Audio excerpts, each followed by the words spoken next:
the god of this shit, Nick fucking Gage. You know how I start this off. Shout out to all my MDK gang members around the world. And I want to let everybody know, Blvd Bullies versus the World is a podcast. Every Tuesday, 7 p.m. live on YouTube with my motherfucking boy, Larry the Legend. And what the Blvd Bullies are doing, they're trying to ignite a revolution. Within the fans unite and make the crowds electric again. So check out the Blvd Bullies vs. the World. 7 p.m. live Tuesdays with Larry the fucking Legend. MDK all fucking day.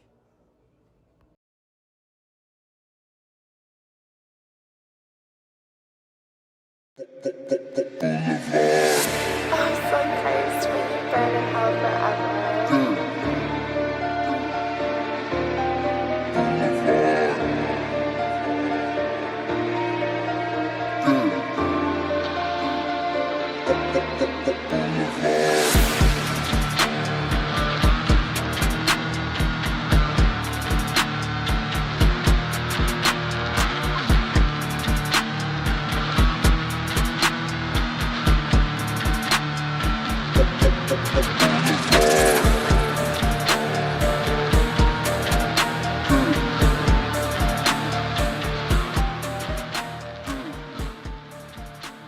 Yo,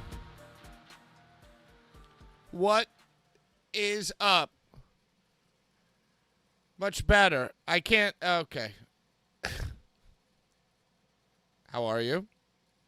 Hello, everyone, and welcome to Blvd Bullies versus the.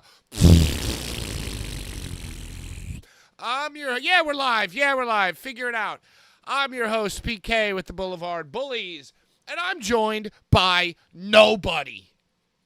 Because I came into this world alone, and I'll fucking die alone.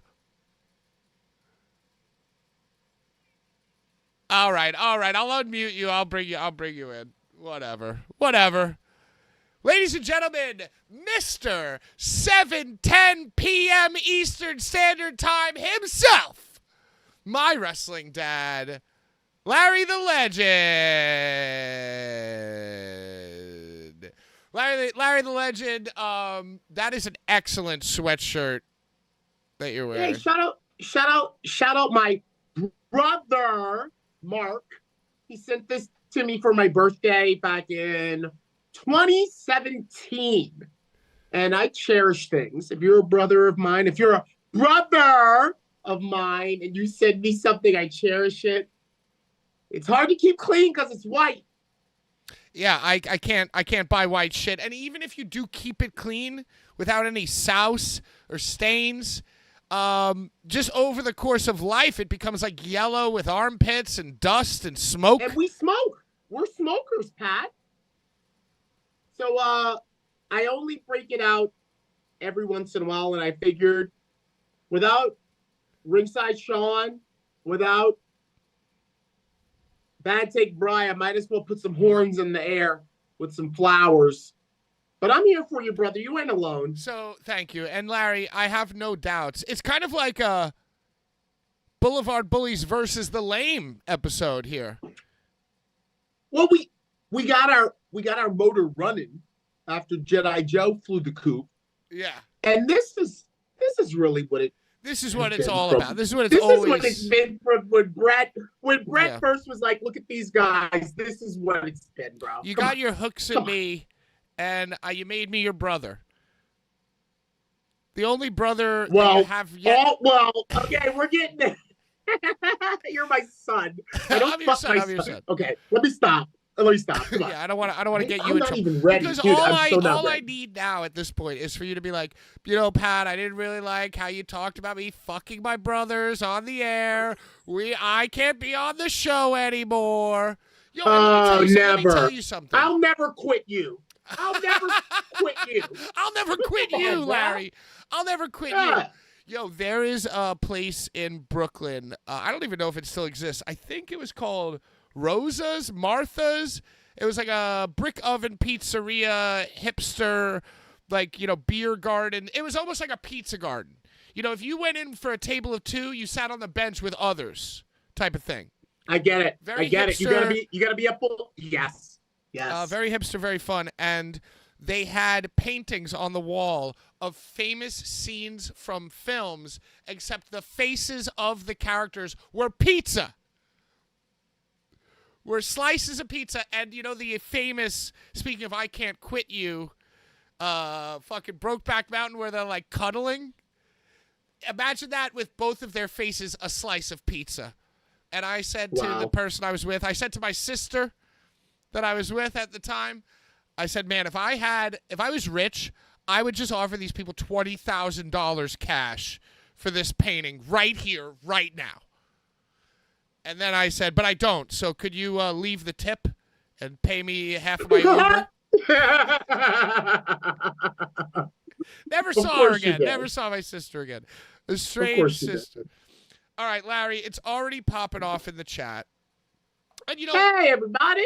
I was really interested in tonight's episode. Tonight was supposed to be like really the biggest episode of season 3.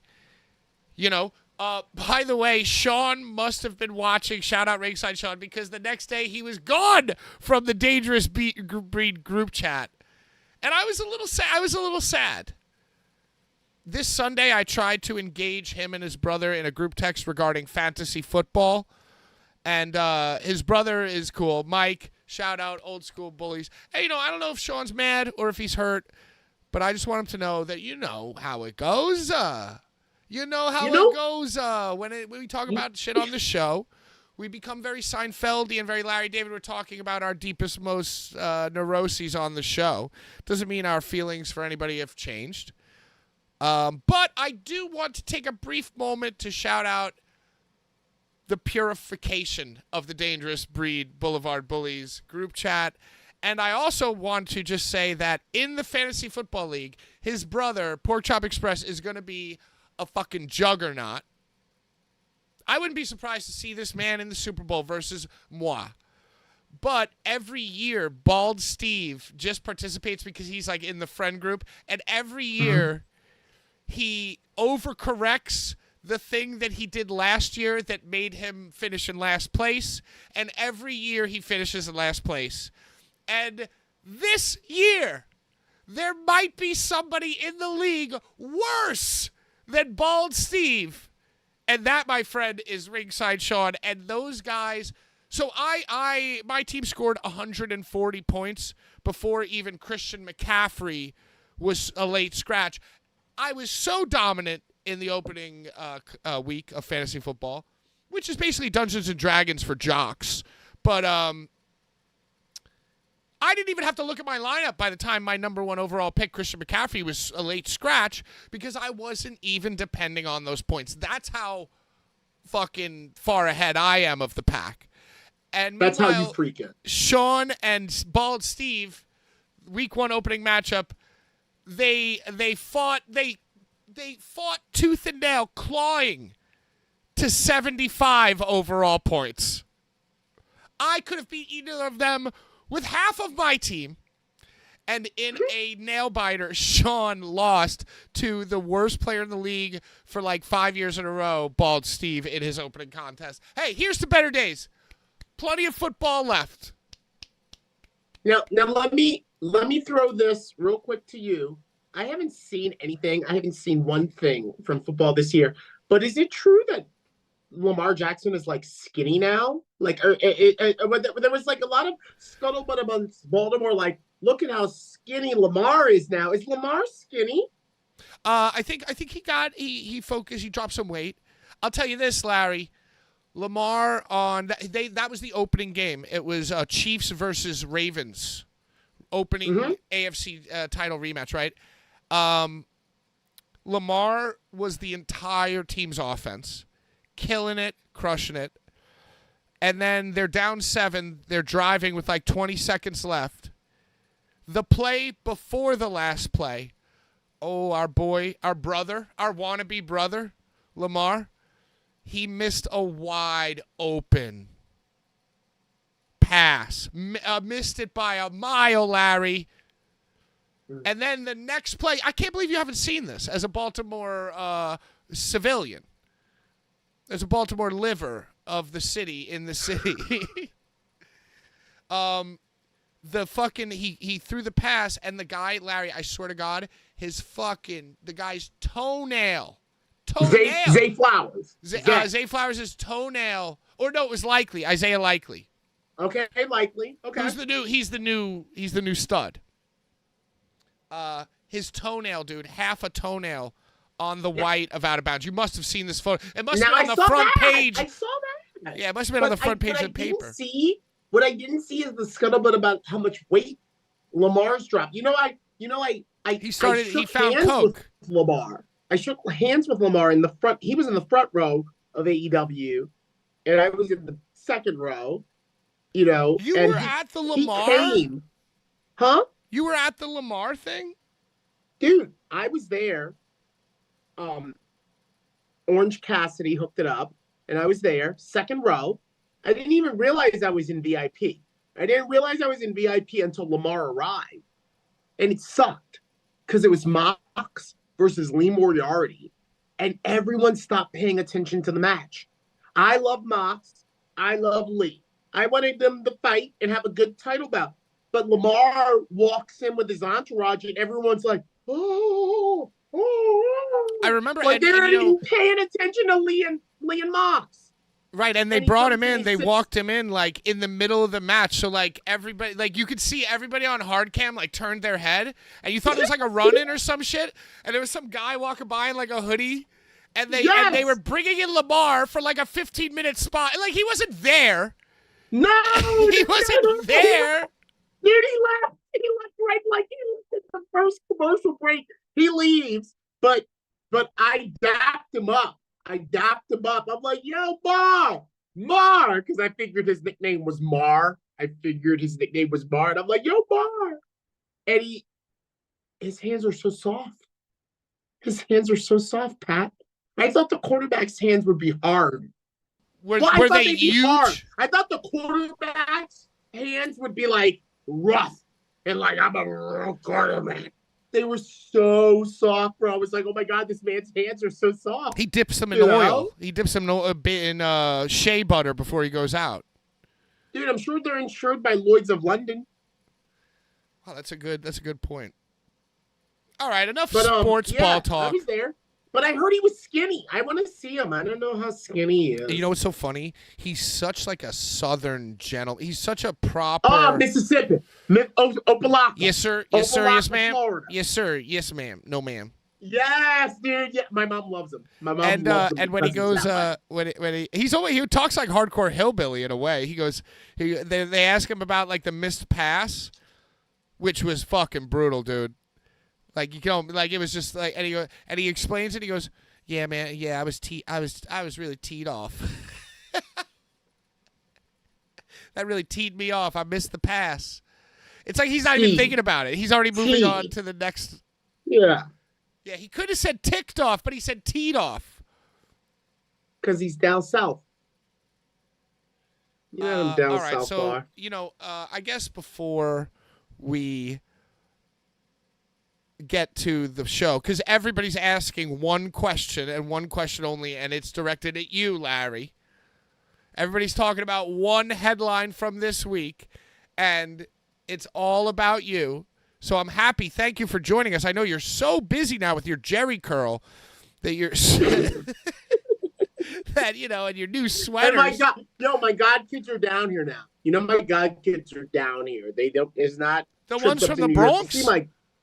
They're no longer there. They're Baltimore. They were in Staten Island, but now they're down right here under my auspices. So, bro, it's been hell. But yeah, I thought you were about to say it's been a joy. I mean, Pat, my mom, vacation, my job, these bookings. Now my God kids are here. No, it's really hard. So, but they're here, and right because you have aligned yourself, because Brian ruined your XPW career. You've aligned yourself with a billionaire backer, and the first thing you did with your first installment was move your God kids down to Baltimore and buy them a home, just like Schlack. Just like all these guys, not Dirty Ron, but all these guys are getting rich and thriving after Brian Rutzer. Oh my God, Pat. No, no, no, no. I don't know. That is That a is not very the nice case. sweater. It's not okay. I'm wearing this in honor of James Earl Jones, who died at 93 yesterday. That's who I'm wearing this in honor of. James Earl Jones. Shout out James Earl Jones. He's dead. All right, before I get to the absence of our brother, he's dead. Rest in peace, James Earl. Luke. He was the voice of Bleeding Gums Murphy. And no. I have a photo right here that shows all his voices.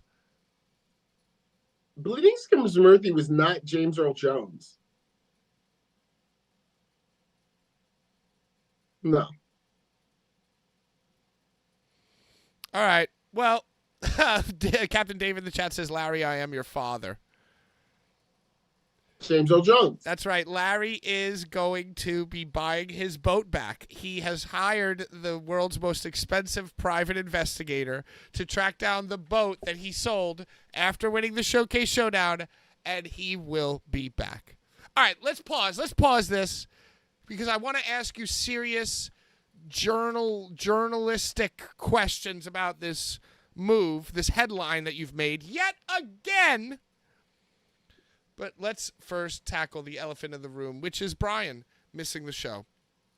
And I got to be honest, because if I was honest on this show about Sean, if I was honest to our people and to our viewers, to the point where Sean said, why couldn't you just lie to them? You know, why couldn't you, why'd you have to call me out and speak your honest thoughts on the show? And we lost Sean because of it, who I love and rest in peace, and maybe it's my fault.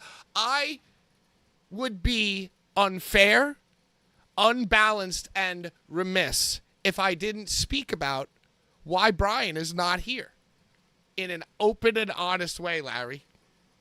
Pat, I love you. I love you. I'll never quit you. There's a reason you're my son.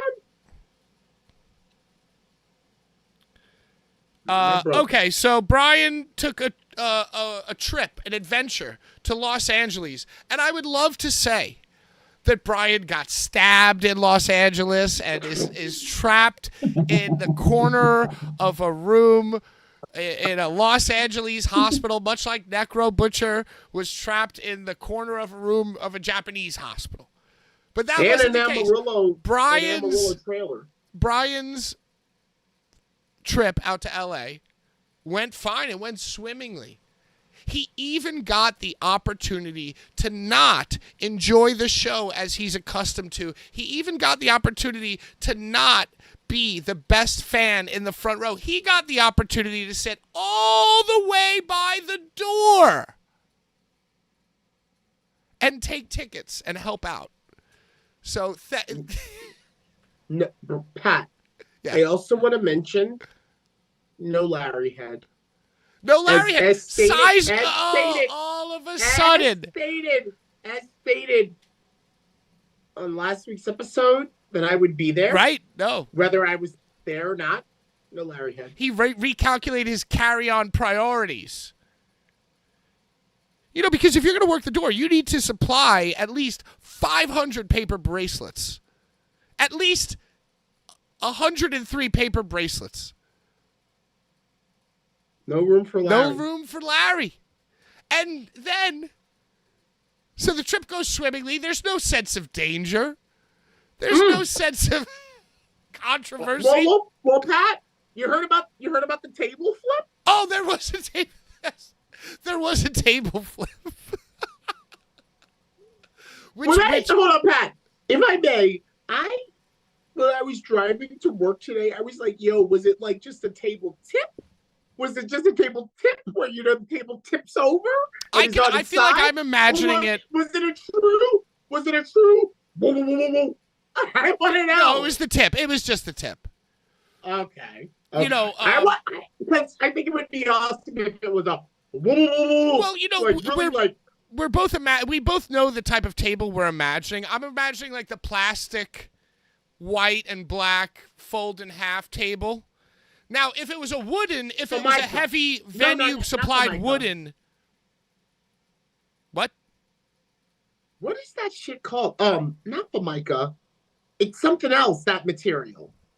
I know what you're talking about. I know the break table and the not break table.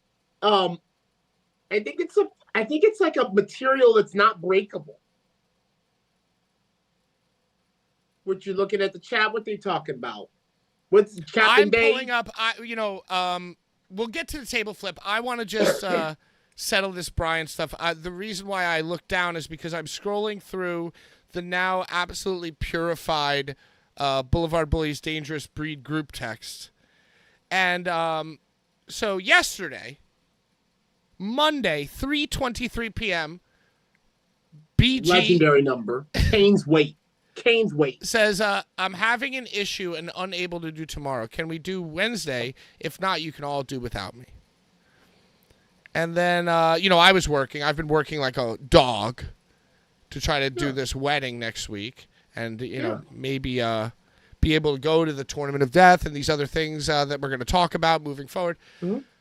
So then I kind of slept on it, or I kind of thought about it, and 8 hours later, I texted Brian. I said, well, let's come up with a plan then. I'm really bummed and I'm really sad we can't do boots on the ground for the weekend that you went to L.A. That's very important. Not to mention the Dirty Ron meltdown and Larry's big news. And he says, I know, I'm sorry. I got to do something for my mom, and it has to be tomorrow. So it was a family emergency.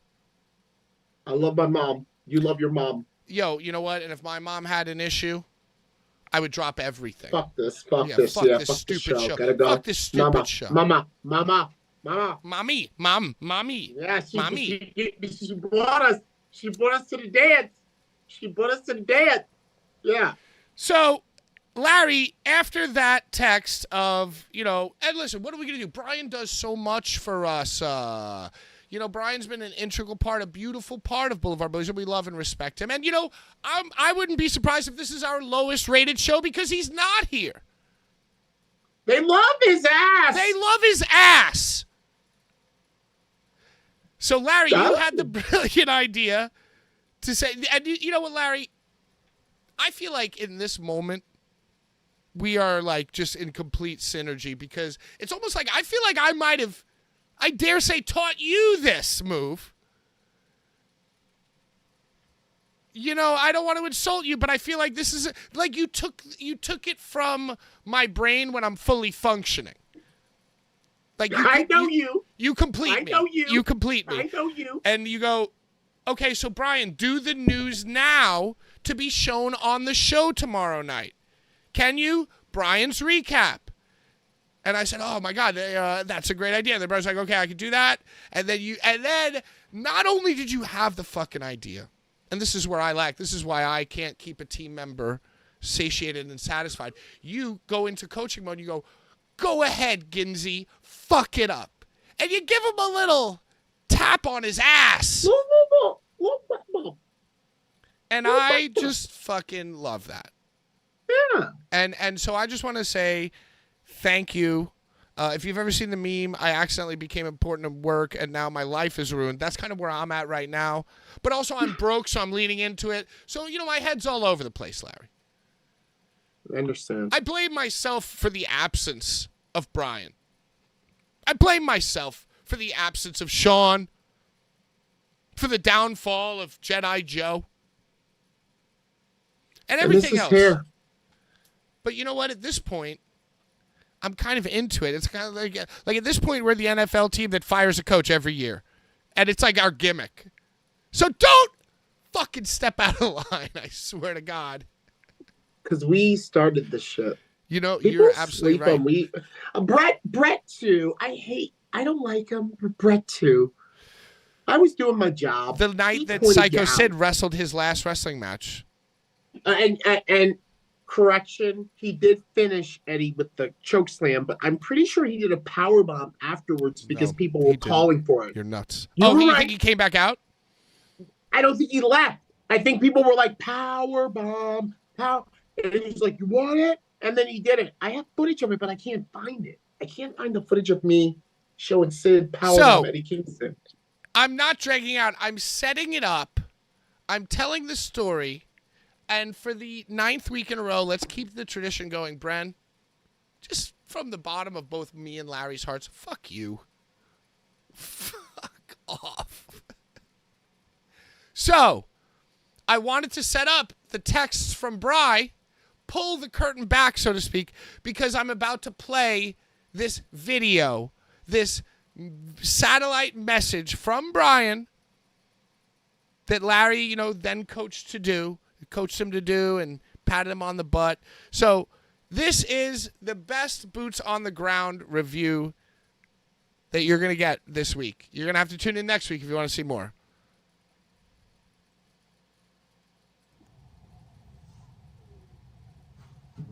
Of course, he's got to go smoke the bong first. Of course, he has to have 45 seconds of dead air smoking the bong. All right, I'll shut up. Shush, shush, shush.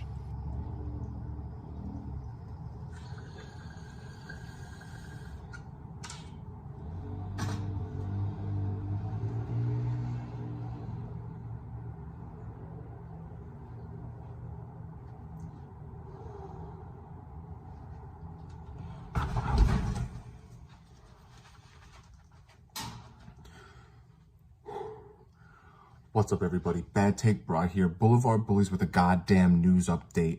If you're watching this, clearly I'm not on Blvd Bullies versus the world. This is season 3, no angles. I'm merely missing the show because I'm taking my beautiful big-breasted Albanian wife, Amanda, on a lovely date. What? And this is me doing my due diligence as a Blvd Bully and giving you, the Bulls of the Wood, a boots on the ground review of XPW Symphony of Destruction.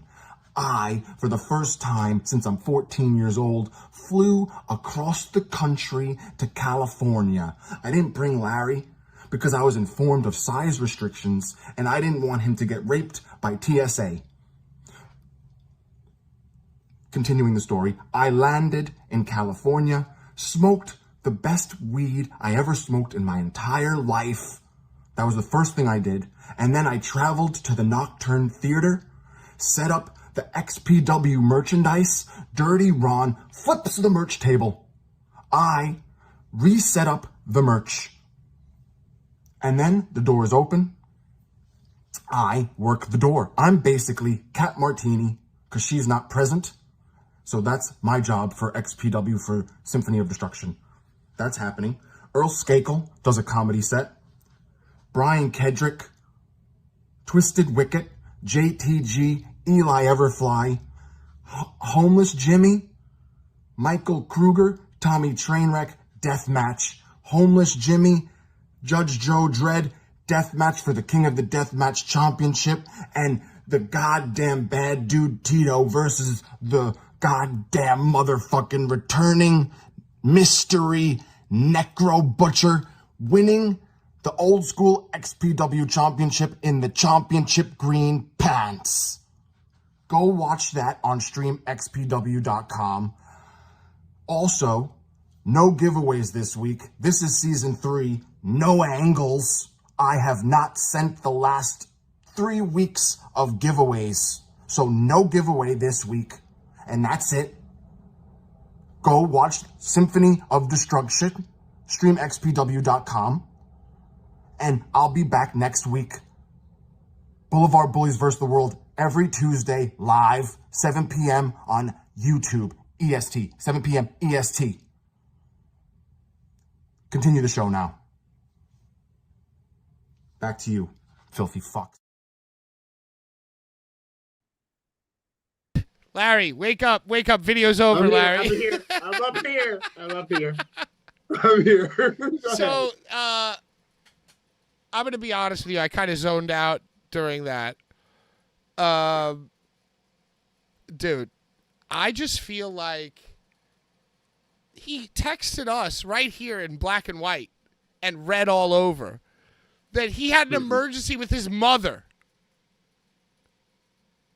And then he comes on the video and says he's taking his big-breasted wife on a date on the same night that we're doing our most important show. He took all this time and all this money to go to L.A. Larry is doing another massive, pivotal, cultural shift. And I don't know. Larry. I'm wearing the shirt too. Couldn't he have just worn the shirt on the show? You gone out Wednesday? Yeah. Do you think that maybe like how Dominic Mysterio is like mommy? Do you think that maybe like when he was like, I'm going out with my mom, he meant like his wife? I just am saying that I have no show now because Brian. Hi, Amanda. The whole thing was about Brian go to L.A. So what else am I going to talk about other than show?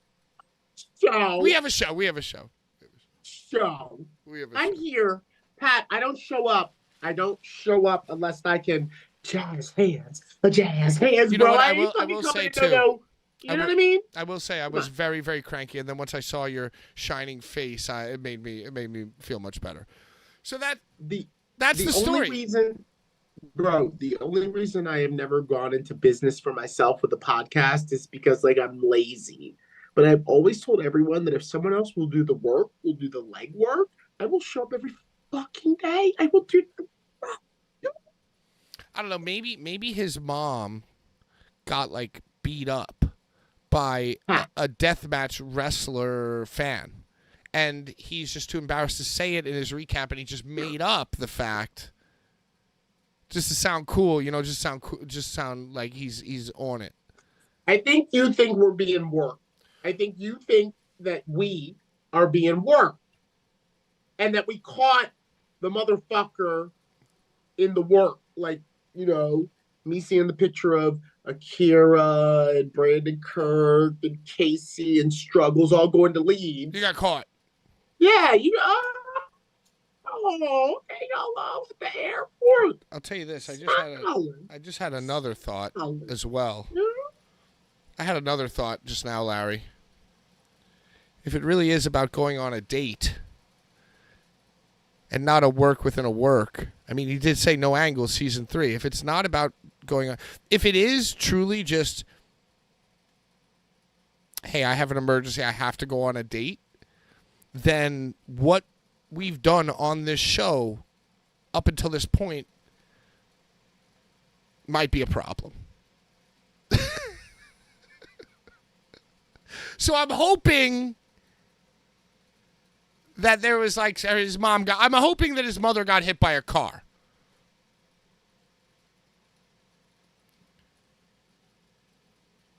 Pat, moms are very important. And they're not great at crossing the street. I walked my mom across every street in Myrtle Beach, South Carolina. Every street. And you better believe that if I'm going to mention her in the Dangerous Breed group chat,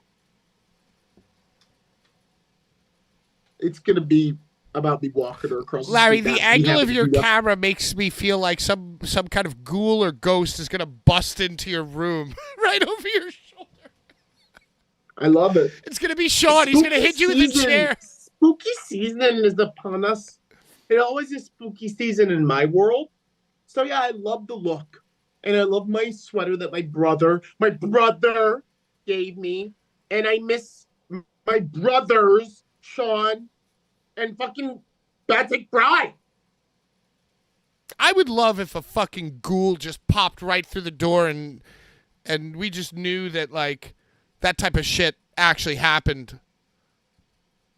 Well, I'm in a very historic home. I'm in a very, historic old plantation home. You're in a murder home? I'm in a space. So, yeah, I got 3 ghouls up in the bedroom. Should I get one? I mean, I'm not getting them cats. I'm not getting them kittens. Proceed. Proceed. Well, unfortunately, there's no Larry's favorite part of the show. And you heard Brian. He said that his XPW career is taking off, much like when Sean volunteers to do work for free. Brian is getting called back to do work for free, and, you know, he's just got different priorities now. He hasn't sent out the last 3 weeks of giveaways, which, by the way, since switching from his junk to meme printouts, is at an all-time low. Hold on. Nobody's joining us. No, this show's at an all-time low. We're- Except, hold on. You're Tony Khan. Who am I? Who am I? Am I Excalibur? No, oh my Am I God. Excalibur? No, you would never. I would never. I'm on Brienne. All right, let's talk about what everybody wants to fucking hear about, Larry. You have signed to be brothers with Kevin Gill, now paid so highly that he can afford a second L in his name. He added an L. And you have signed on to do, okay, so there was Circle 6, but the money of Circle 6 went to Circle 7. And they're doing this crazy all-star Rob Feinstein rising from the grave and booking a death match one night only. And, you know, title of the show leaves a little something to be desired. Because is it one night Cradle to only? the grave. Cradle to, well, there's Cradle to the Grave first. Well, yeah, Houston, but they're to doing the Grave. Cradle to the Grave featuring Lar Yeah! My debut. and Kevin Gill with 2 L's now. And then they have this big show that everybody's talking about. They have the green show and they have the red show, right? And I have no doubts in my mind, Lar, that you are going to perform and draw so well on every platform and probably even in person as well for that Houston show that you are going to be on that big New Jersey show as well. And if not, they're smoking crack. listen.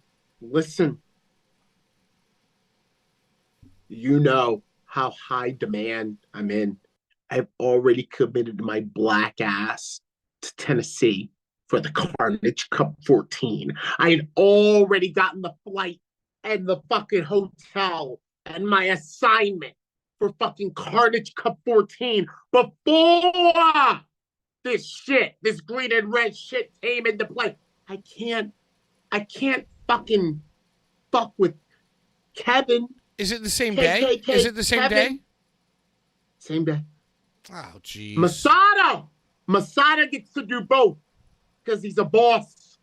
He gets to do the fucking opening match of Carnage Cup and then fly to New Jersey. I can't do that, Pat. I think that's what needs to happen.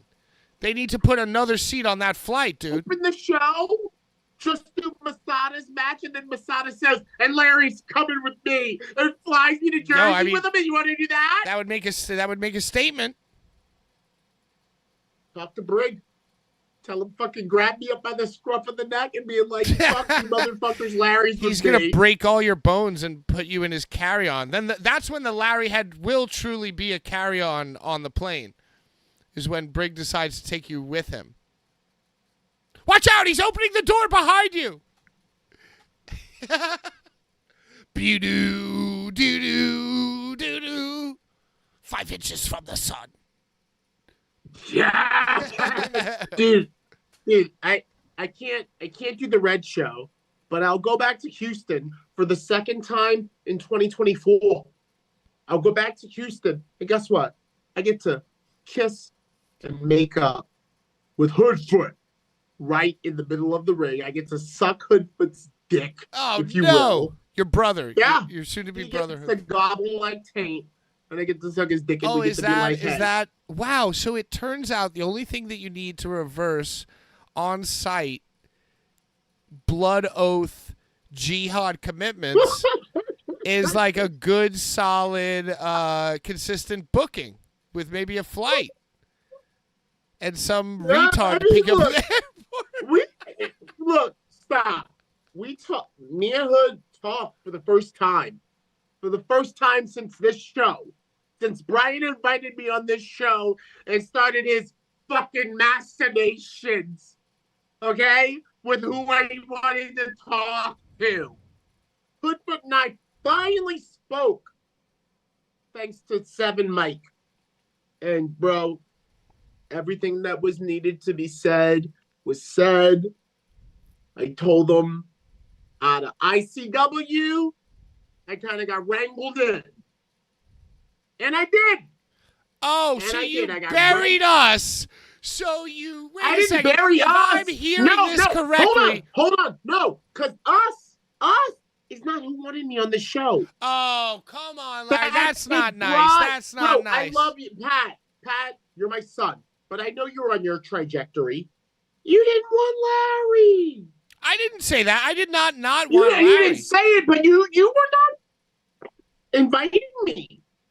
Brian is the one who, once he saw the fucking static with packing princess touching my fucking bag, Larry, you know that I'm now in a different role. I get pitched ideas and I say I think that's a great idea. Go after it aggressively. You're Vince. You're Vince. You're Vince. Okay, so let me ask you this. Obviously, to make up with Hoodfoot, I am hearing that you absolutely buried us, but No. it sounds like you might have spared me. You told him that I was cool too, right? No, because you don't understand, Pat, that I don't really consider Sean and Brian like Zach Linder. I don't really like, they're new to me and your movement. Like, I'm shooting right now. That's not nice, Larry, because you know it's been a 2-year run though. I asked you, who are these guys? I said, who are these guys? You always say that's your favorite thing to say. You go, who are these guys? And when I'm angry at them, I love to agree with you. We're co-signing them, yeah. Are they bullies? I mean, Brian not so and much. Sean have absolutely, over the course of time, proven themselves to be as lovely, if not more, than some of those OG people, especially in the time that we're existing. Michael, Liz. And listen, Sean. Michael, Zach, Liz. Went the way of the dodo bird, you know? Brian's got a hot date with his mom tonight or something. I don't even know what's happening. But I'll never quit you, Larry. And listen, it's fun to say as a catchphrase, but it's not nice to say. It's not nice to use our over 10-year friendship to diminish the value of other friends. Over 10 years. Well over 10. Yeah, like, going on 15, really. You know, Yeah. and it's not, I wouldn't feel right. I feel like that would be something that the people who shall never be named would do, is to, like, be in a group with somebody who they've been friends with for 15 years and use that to diminish the feelings and ideas of the newer but equally as passionate people involved. I mean, Pat. But also, can I just say on the record, fuck Brian, fuck Sean, fuck Jedi Joe, fuck Steve, fuck Cass, fuck Aaron Kaplan, fuck Michael, fuck Liz, and fuck them all. Bang, bang. I had good times with all of those people. Because I facilitated that and I let them know I chose to fucking bling. You are no longer an NPC. You know what? You're a funny NPC. Let me bling. You know what? You're the funny merchant. You're the funny NPC. But you,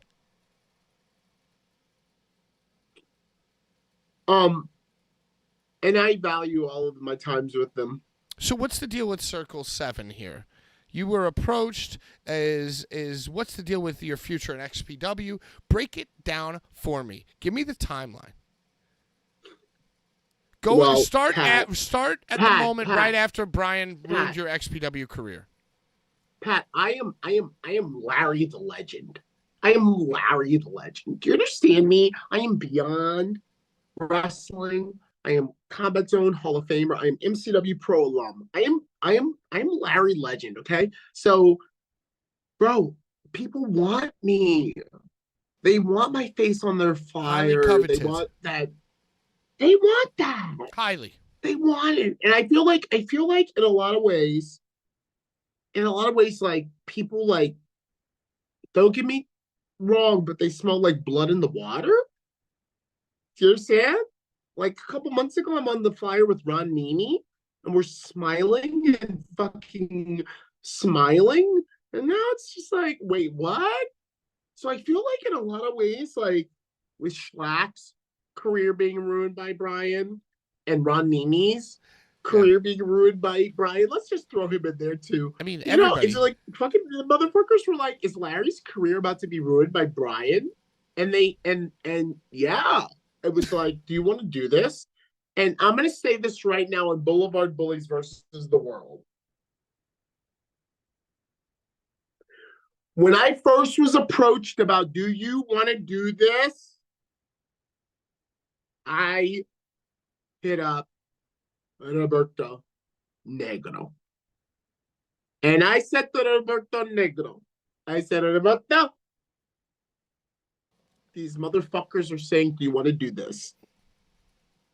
And I was like, and I've done a lot of shit, a matter of pride, whatever. I'm not even going to list them. Do you have a problem with me doing this thing? And Roberto Negro said, Larry, you're my boy. I love you. Make your money. Make your cash. Go fucking for the $1 billion. The $1 billion. He said, go. He was like, but, you know, do me a favor. Let motherfuckers know that you asked. He was like, let motherfuckers know that you respected me enough to fucking say some shit and not just pop up. And I was like, Rob, I will. I love that. I love that story. So to me, I'm interpreting that as you haven't done your final date with XP. I'm not fired. I haven't been given, neither is Ron Nimi. Rob has said, yo, we're fighting over 50 fans.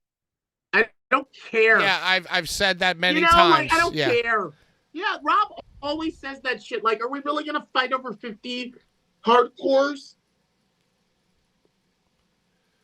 On either coast? He's like, I don't care. And he was like, I don't have to use the same guys every show. I don't have to do the same thing every show. And just because things change a little bit doesn't mean that, oh, he's fired. That's that deathmatch elite shit. That's that Blvd Bullies shit. Yo, I agree with you. And Steve in the chat says, yeah, good for Rob. That's just good business. And, you know, I feel like the promotions that have, you know, blessed me enough to ask me, like, you know, people who have cared enough to ask me what I think, I have often said that exclusive, you know, talent, spectacle, exclusive talent is like the key, the cornerstone to making your shit stand apart. And for a while, XPW was the only place to see like Schlack and Necro and Masada. And then, you know what happens? Just like when Blvd Bullies starts, everybody thinks that they could fucking do something with their phones. And as soon as XPW starts back up, everybody thinks they could throw a show in their backyard. You know what I mean? So like, and really, you could credit the re-rise of XPW, like getting Masada and other people like even more than they already had bookings. All these startup people consider them cornerstones of their shit. Well, if we're going to do a show, we have to get Larry. We have to get Schlack. We have to get Masada. We have to get Drake Younger. And really, like a year ago, a year and a half ago, like they were all kind of like exclusive XPW people for the most part. And half of these places didn't even exist. So, and that's just even a year ago, a year and a half ago, you know? Yeah. So, you're like... You're absolutely right. He's absolutely... You know, and so even though in my heart I kind of agree with Rob where it's like, you know, you look at the way I want to run this and it's like, oh, okay, you're mad, you want to quit, fine, fuck you. You know what I mean? Or it's like, so I could see that at first maybe it's like, oh, if you take a booking somewhere else, I'm very mad at you because my model is exclusivity. Yes. But then when you realize that, like, the center cannot hold, you have to pivot and wish your dudes well and keep those relationships going. Because then, because then you could say to yourself, okay, exclusivity was a major part of it, but now I have to think about it in terms of, like, I can do more and better stuff with these guys than these upstart people are doing. So you have to now, Rob has to be nice to everyone. Let everybody work wherever, and feel and believe that his clout from 2001 and his fucking experience is going to package all of these people in a better way. Except for Brian, who's fucked. I knew that was coming. Am I bugging? I'm just like high and talking here. Yeah, but you're absolutely right. Going back to that shout out to Chris Hero. Yeah, Rob knows the fucking game, and it's just about since when he first started to try to get back in it, all these guys were like clutching their pearls, like, oh, I can't do anything with you. I can't do anything with you. You know, like you know. You know, like they're like, so he's like, oh, you can't do anything with me. Watch me. Watch me take all your guys, pay them, give them some fucking clout on my shit, and then let them go. Which is what you should have been doing. Because the other motherfuckers that were all like, oh, I can't do anything with you. They're about that exclude. Nick Gage can't be on No Holds Barred. Nick Gage can't be on fucking whoever. He can't be on CZW no more. He's GCW. Emily's GCW. You ain't seeing him nowhere. So yeah, I feel it. And at the end of the day, this is the way that you unite the masses. You unite the masses this way, not being like, only on GCW do you get Joey Janela. Oh, see, that's what I want, though. That's the model, though. That's the correct model. That's the way to actually do it, except realistically, there are way too many promotions running way too many shows for the same, 10,000 members, brother, across the world, and... The world is very large. Yeah, so, but I like that because there's no reason why Larry shouldn't still be on XPW. If I was... I'm still there? Bro, hold on. Let me just say... Well, I mean, but Brian did ruin your career. Hold on. Let me just say. Rob has been trying to do this, like, East Coast, West Coast shit since I first came. And I don't know what's going on. I'm not at the round table. I don't know the money. But I'm not done. I'm not off XPW. But SVN was ready to get that graphic out of me and Gil. They were ready. Yeah, I vomited when I saw that. I love that it's green, because green is. Do you understand? I love that it was green, because green is. New journalist question for you. On Deathmatch Elite, I saw a post, a response to this flyer of you and Kevin Gill with two L's. And you know what? Why not? Maybe down the road, 2 G's even. But the one who never sleeps. the king of cloud himself. The man who is writing in his diary every single night pages and pages about how jilted he feels by Rob Black and how Brian is not cooler than him, and then takes a small excerpt, a small snippet of his journal and posts it on Deathmatch Elite whenever we have a show. The man who's responsible for the great visuals. I have no idea who you're talking Slava Spider-Man. about. Who the fuck? Okay, Slav. Yeah, he I guess he responded to this like flyer or announcement of you, and he said something along the lines of like, was I the only one not making backhanded backdoor deals? So Larry, do you want to comment? And I feel like he was kind of implying you. And now he's got the COVID test faker Dirty Ron at his behest and disposal. So I guess what my question is to you, Larry, as I drag and as I tangent and as I branch, is how do you feel about backdoor dealings?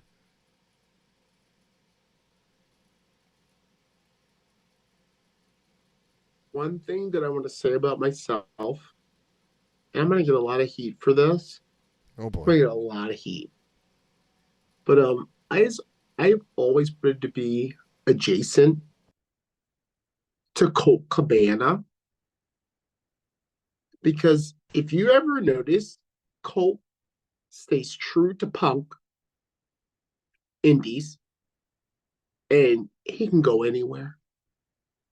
Scotty Goldman can go anywhere, because that's just the charisma that he brings. That's just the old school fucking flair that he litters on the biz. So ain't no backhanded, ain't no back door. Everybody knows what I bring to the table. Everybody knows that when I'm on the shit, it's lit. And I wasn't doing no backhanded nothing. Larry, you have failed my comedic test of setting you up with a softball, talking about backdoor dealings. Oh, yeah. Okay, wait. Let me do it again. Can I do it again? Hey, Slava, you know that if anybody's going through the back door, it's Larry Lanchale. So hell yeah, to the backdoor deal. From SVN? Yeah, what were you doing? The What were you backdoor deal thinking, dude? from anybody. You answered so seriously. I was like, what the hell is this guy doing? My bad. Yes, I take backdoor deals. Bro, if I get Well, Pat, I'm all about backdoor dealings. Who do I love? Kenny King, Swerve, Leo Rush. That's been exact. Come on. I love the back totally door. fucked it up, Larry. Okay, I'm sorry. It's okay. It's okay. I'm high. I'm lifted. I'm elevated. I'm in this my fucking God. brother sweater. The brother bro. sweater. With the That's full like tie, if bro. Midsummer became a sweater, you'd be wearing it. Bro, I got this shit for my birthday in 2017. This is my 2017 birthday present. I wore it to a hey, R.I.P. the Kingsland. I wore this at a Kingsland extravaganza. Okay? Strava. Yeah. I wore this one time just because that's their vibe, you know? Horns high. I'm like, yeah, let me wear it. I would never wear yeah. something that white to the Kingsland. I wanted to get it stained. You know, one of my Celtics jersey, the Walker Wiggle, that's stained with blood from times that I fucking dared. All right, hey, there's no favorite part of the show for you, but it's time for my favorite part of the show, which will transition us into our next discussion. This is something that I love every single week now. Deathmatch drama? No, the deathmatch drama is that Brian ditched us. We already covered deathmatch drama. I guess so. It's Thoughts of a Cowboy. Oh, yeah. I never watched them, but I know they're going over. I know they're going over, to use the Well, biz yeah, term, the they're plan going is because over. it's way too much work for me to now like screen share them with you and play them for you too. So the plan has always been we all watch them. I love Icarus. And this one is a little topical, and it's going to bring us to our next discussion. Without further ado, oh boy, have I been peeking this whole time? Thoughts of a Cowboy.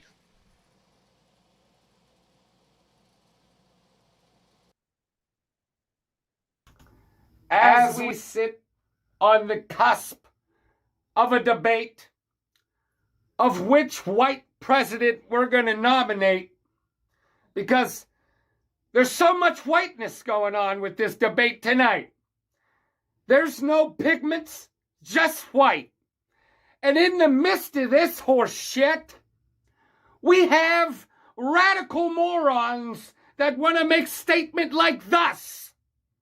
Pro wrestling has no place for violence. Why don't you tell Dusty Rhodes that? Why don't you tell Tully Blanchard that? Why don't you tell Magnum TA that? And why don't you tell any fucking deathmatch wrestler in fucking any country that damn sentence? Listen, Jim Jones motherfucking gave people juice. And it motherfucking saved people. Maybe it's time we Jim Jones some motherfuckers around here to figure out this damn shit, because the cowboy doesn't understand what is going on anymore. I'm fried all the time, but this is a scrambled egg that's been tipped on the penis of the devil. Because what the hell is going on around here? Wrestling has no place for violence. What Swerve Strickland did and what Hangman Page did, I think was tremendous. They even paid homage to Thumbtack Jack and the fucking syringe. It was what happens when you have the ability to tell a story. If somebody burned your damn house down with your favorite doggy in it. You understand? Family house. What would you do? I'm gonna burn this sumbitch that did that to me. It was a good time. Wrestling has no place for violence. You have no place in society, you fucking moron. Now I'm gonna go figure out where I'm gonna go move so I don't have to figure out which white president I have to nominate. Hey!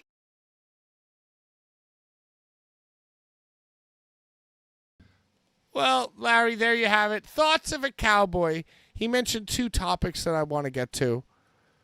First of all, do you have any thoughts on the presidential debate that will be happening this evening? Apparently, Kamala Harris, if that is her name, has been practicing with a Trump actor. Maybe Shane Gillis. Nobody knows. Do you have any thoughts on what might go down, the implications? The Rhinestone Cowboy, thoughts of a Cowboy. He said that tonight's going to be the whitest debate you've ever seen.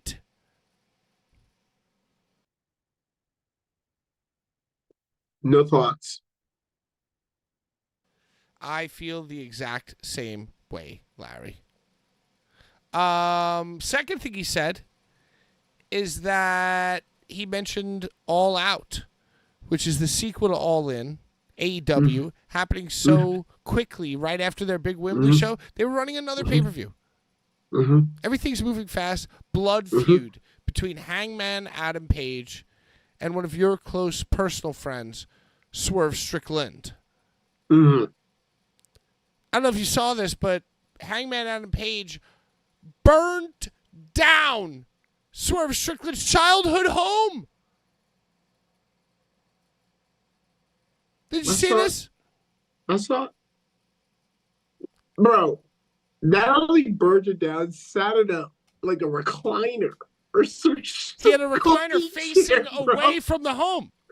He didn't even watch the home burn. Flames were raging behind him.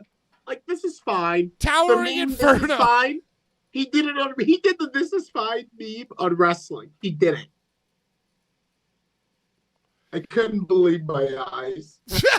I text Ringside Sean. As soon as I saw that, I text Ringside Sean. I said, "Are you seeing this?" Did he text you back? Of course. Oh, wow. Okay. Well, let's let him get a few fantasy football wins under his belt. Then he'll be brave enough to speak to me again. Of course, nobody leaves Larry Legend on red. Nobody leaves Larry Legend on delivered. Some people do. I've had a few affairs. I've had a few affairs where people were like, "Don't want to hit me back," and I'm like, Could you do me a favor, Larry? Could you wheel your chair 2 feet to the left? Yeah, there we go. There we go. I liked where you were at. I liked the composition of you all the way to the left, but you kept floating. You kept floating away. I'm feeling it, bro. I'm feeling 9-10. Today is perfect succession. Today's 9-10. You realize that today's 9-10. It's perfect succession. And it's Mateo's birthday. Ringside Deathmatch photographer Mateo. It's his birthday. Alex Mateo. Alex Matthews. Indeed. Yes, the Matthews. So, his birthday. So happy birthday, Mateo. Deathmatch was alive and well at the AEW pay-per-view because not only did Swerve Strickland get the thumbtack jack needles through the mouth, but John Moxley used a plastic bag to suffocate a man. Hold on. You out of breath? And not only that, our girl, our motherfucking Babina from Long Island. Oh my God, the best. Fucking used the motherfucking bundles of tubes on Chris Statlander's hole. On her hole. And I cried. I wept as I saw our Babina.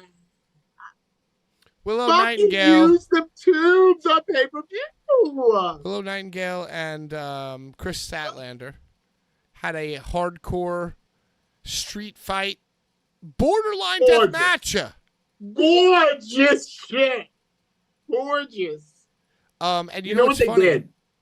You know what they did? Yeah, tell me. I feel like they tried to take what Thunder Rosa and Britt did, which many people thought was obscene because of the way Britt bled. They thought that was obscene. I think that they were like, "Let me show you how you do this, girls." Yeah, but neither of them got as good color as Britt Baker got that night. Is it needed? If you get hit with a tube, is it needed for the girls? This is what I'm saying. No, but Larry, in the hierarchy, in the encyclopedia of wrestling, getting hit with a bundle of tubes should bust you open much worse than getting a face raked on the fence of a cage or whatever happened. So, like, you should reverse the blood. Yeah. Because and listen, in the match that Britt Baker had, you suspend your disbelief and, okay, this is the blood that she's getting. This is dope. This is awesome. But now in this match, if you're going to use the tube, you gotta equal. You gotta equal. It was light blood. You're right. It was light blood. It was light color. So in the context of the history of weapons and how they make you bleed, they kind of fucked up the tubes a little bit. Yeah, you're right, Pat. You're right. Valid, bro. Valid. Also, there was a spot, and by the way, when I was in my early days at NYWC, Willow Nightingale and Chris Statlander was still there. And they had a hardcore matcha. And I don't know if I commentated or if maybe I was backstage for it, or I might have even ring announced it myself. And I have a photo. They had a popcorn bag. I love the popcorn from the movies. And it was full of light tubes. It was full of light tubes. Salty. I think I was doing like social media at the time. And so it was both of them. They were about to have this match. And they're holding the popcorn bin full of thumbtacks right in between their faces and like smiling, like only those two charming ladies could do. And I took my photo and I have it somewhere on my phone. They did some shit like Dude, they did some shit like that on pay-per-view where they like Yeah, and they got to almost do like it on a hugged. pay-per-view. There was a part in the match where they were like, I guess exchanging forearms or something, and they exchanged them enough to the point that they both collapsed. And then for one small brief moment, they like kind of like had their arms around each other, like, I love you, girl. Yeah, they're We living made their it. dream. Think about it. They did a hardcore match in the NYWC Sportatorium, and now they're doing it in an arena on pay-per-view. That's fucking dope. And of course, they're going to spear each other off the fucking thing. Yeah, of course you're going to, like, try to die during that. Because it's like, yo, we wrestled at the Sportatorium with stupid fucking Pat taking photos of us. We've come this far. Now we're working with John Carlo and Tony Khan. John Carlo is there. Just rip my head off of my body during this match. I did hate the she put the thumbtacks down, Chris Statlander, and she went to do like a kick to Willow. Willow caught her leg, made her do a split on the thumbtacks in the vagina. You hated that? I hated that because all the still photos, there is no thumbtack to vagina contact. Yeah, it's an impressive split, but you didn't get thumbtacks in your vagina. You didn't actually. Pat, that spot. Listen to It was me, bullshit, Larry. Listen to me, my son. Okay, please. Listen to me, my son. I want my money back. There weren't any thumbtacks sticking out of the vagina. That spot is for the people in the building. It Right, is yeah, that's a not building. for you watching it. It is not for you watching at home. It is for the people in the building to feel like they got their money's worth. And Statlander comes from a bring them in. Make them think that they're going to see something at the live show that they would not get to see unless they're at it. And I co-signed it. I get it. No, you're right. Not, You're right. I'm being Dude, a deathmatch. I'm being a she's deathmatch. old school. I'm being a Twitter message board freak show idiot. It was And brilliant. you're my son, so I gotta son you on the show. Okay?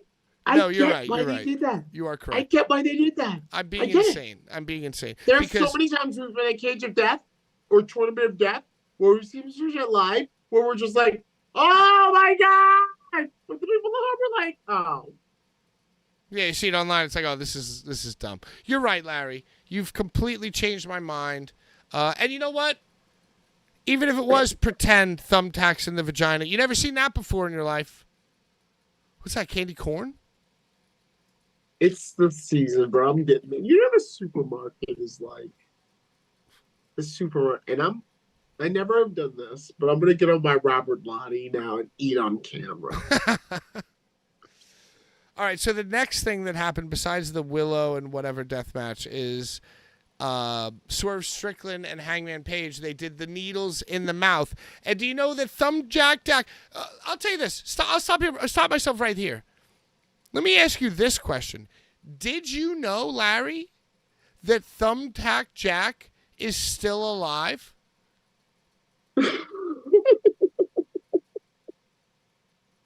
Yes. Did you know that not only does he know how to use a computer, he knows how to use Facebook, and he's remembered his Facebook email and password?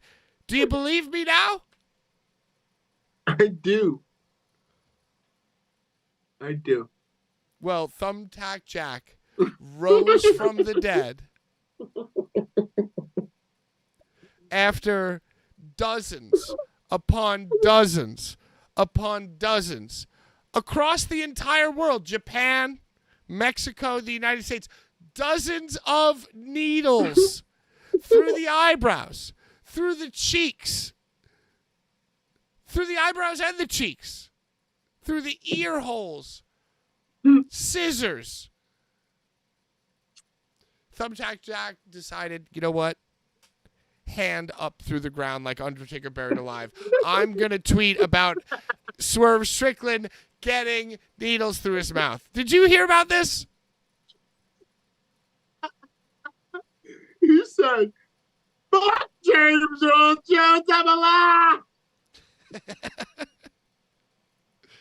He's like, Thumbtack Jack was like, wait a second.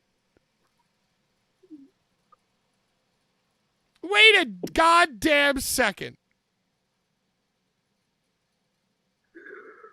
Oh God, I'm glad we get to talk about this tonight. I'm glad we get to talk about this tonight. Because I was there, Pat. I was there. At DJ Hyde versus Thumbtack versus Jack. DJ. Death 8, the tournament of Death 8 versus DJ Hyde versus Thumbtack Jack when the syringes were put through Thumbtack Jack's cheeks and necks. And dude, I thought it made DJ look good. I was like, yo, DJ looks like a fucking master of pain. I was like, DJ looks like a fucking like deranged master of pain in this match. But it turns out that was actually Thumbtack Jack's recommendation. It's like a carnival. Viking. Give me a snapmare. Put the fucking syringe through my cheek. It's then his after party everybody trick. fucking gets the photos, Lyle, R.I.P. Lyle. After Lyle gets the photos of that, get another fucking syringe, put it through the other one. Let Lyle get the photos of that. Then I'll stand up.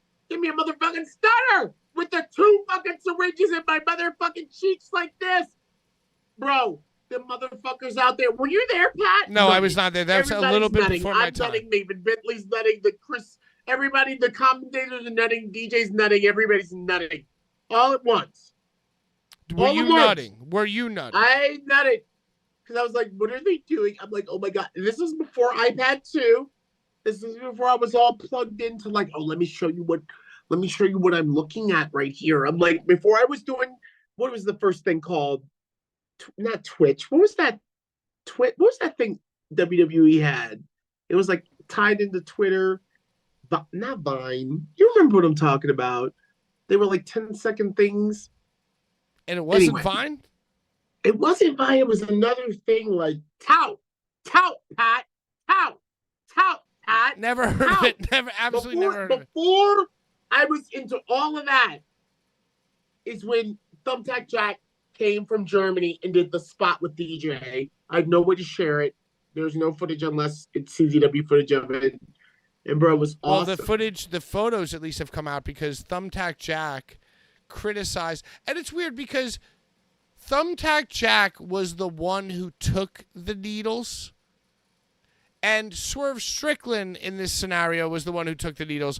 But Thumbtack Jack came out and hated on Hangman Adam Page, who in this scenario was the DJ Hyde. He probably doesn't even know that Swerve was like came up in CZW after his fucking. He probably doesn't even know about Swerve's ascent. Well, the funny thing is that everybody's saying that they paid homage to him, and Thumbtack Jack is the only one saying that they disrespected him. He goes, oh, well, it's funny. Etiquette is that you would have messaged me and asked my permission to use my spot, but you're a millennial entitled cowboy, so, I guess it's all good. And then Thumbtack Jack also went on to say that when he did it, he was bleeding buckets. He had what we mentioned before, the Britt Baker Crimson Mask. And the fact that Swerve did not have a crimson mask diminished the spot, and so you did that, and you also didn't ask his permission, and if you'd asked his permission, he would have told you, just make sure you're bleeding buckets, baby. So go on, Larry, I'm sorry. And Pat, that's all I wanted to say.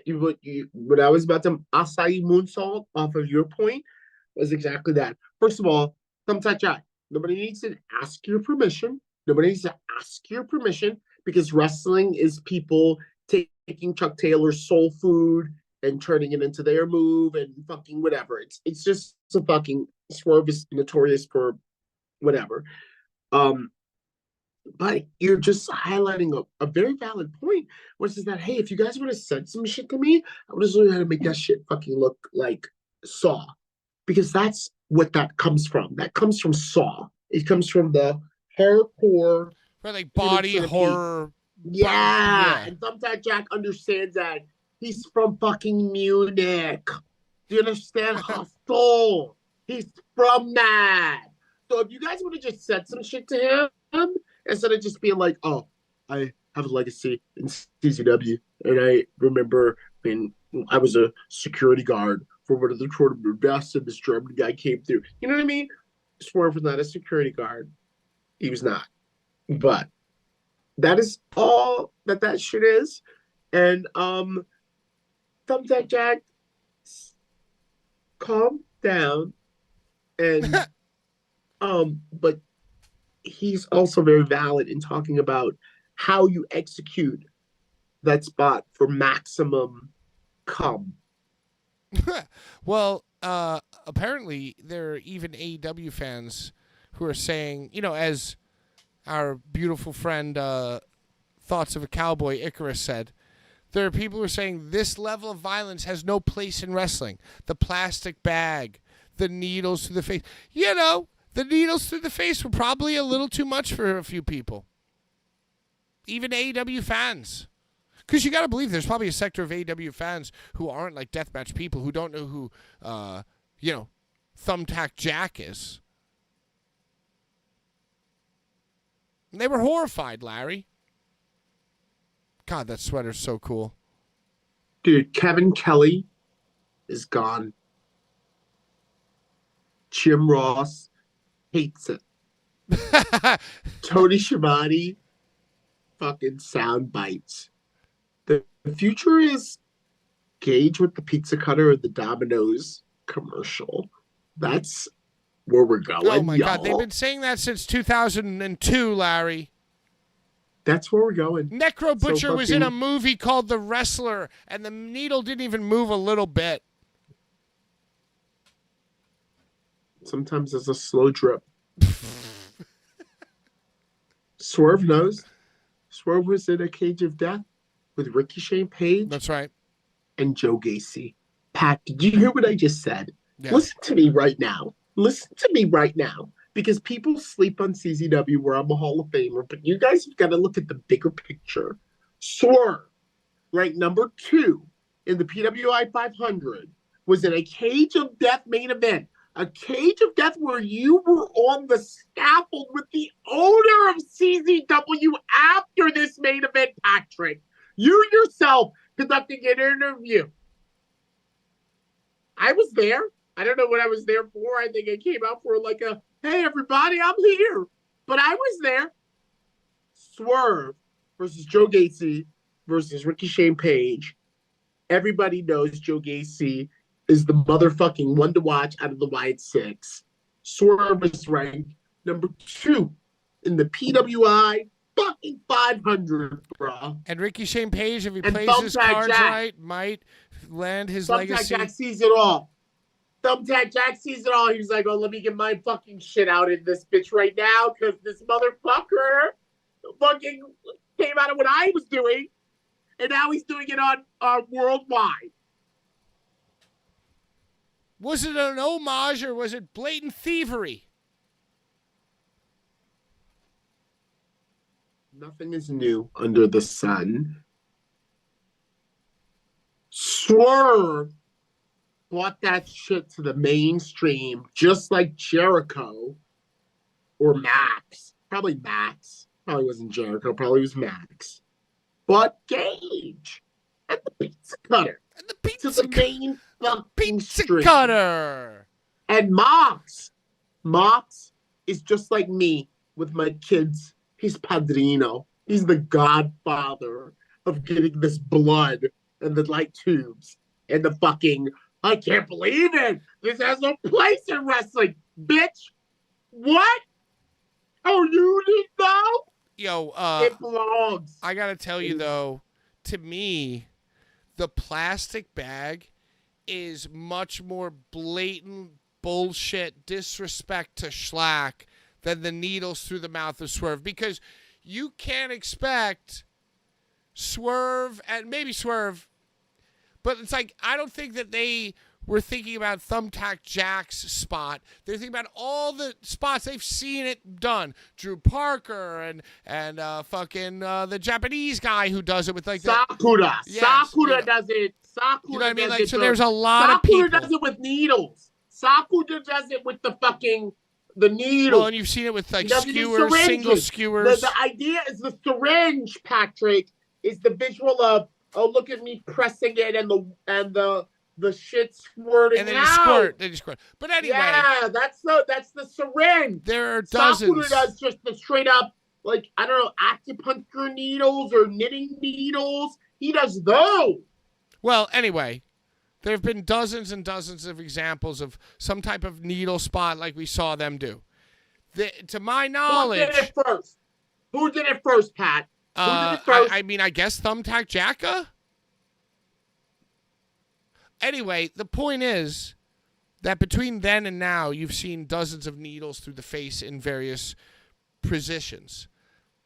But to my knowledge, I've only seen one person have a plastic bag in their pocket and take it out and try to suffocate their opponent, and that's Schlack.